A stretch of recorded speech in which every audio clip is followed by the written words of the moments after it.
अस्सलामु अलैकुम everyone and welcome back to this channel. So जैसे कि आपको पता है कि less than 24 hours are left for your NEET 2025 examination. तो इस वीडियो में मैं कुछ ऐसा नहीं बताने वाला आपको कि आपको अब क्या पढ़ना चाहिए, कितने मॉक टेस्ट करने चाहिए, क्या करना चाहिए।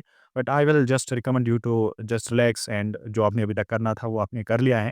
इन नेक्स्ट फ्यू आवर्स आपको कुछ हासिल नहीं होगा। इंस्टेड अगर आप अपनी बॉडी को काम रखोगे, अपने माइंड को काम रखोगे, then this is gonna to work for you in your examination hall. But जब आप एग्जामिनेशन हॉल में बैठोगे फिर आपको अपना क्वेश्चन पेपर दिया जाएगा and you will start to attempt your question paper. So वहाँ पर मैं आपके लिए कुछ टिप्स ऐड करूँगा सो दैट आप एक्सेल करोगे और आपके स्कोर में जो है ना एक अच्छा बूस्ट देखने को मिलेगा। यही एक डिफरेंस रहती है between average and topper student. I am an average student but still मुझे लगता है कि ये टिप्स एक टॉपर स्टूडेंट यूज़ करता होगा सो दैट उसका जो है ना टाइम भी बचता होगा और वो ज़्यादा मार्क्स भी हासिल करता है। फर्स्ट एंड फॉरमोस्ट अगर हम देखेंगे बायोलॉजी से, तो बायोलॉजी से आपको वेराइटीज ऑफ क्वेश्चंस पूछे जाते हैं। सो पहला टाइप ऑफ क्वेश्चन होता है स्ट्रेट फॉरवर्ड, जो आपको वन वर्ड आंसर क्वेश्चन होता है, तो वो most of the biology students जो है ना करेक्ट कर देते हैं।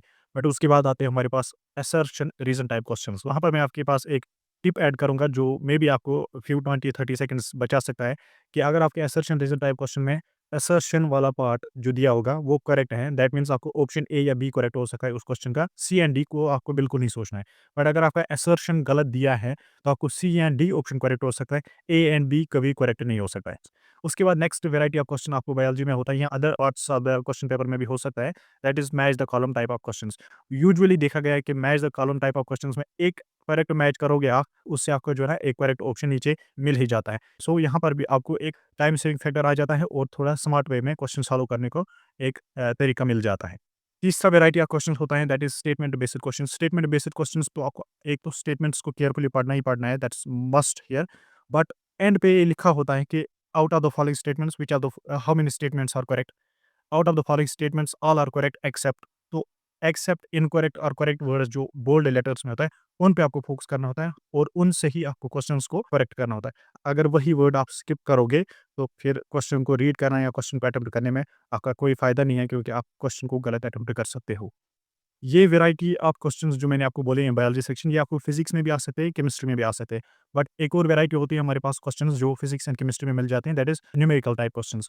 तो न्यूमेरिकल टाइप क्वेश्चंस में एक सिंपल सजेशन आप सबके लिए है कि आपको सिंपल एक फार्मूला बेस्ड क्वेश्चंस यूजुअली होते हैं।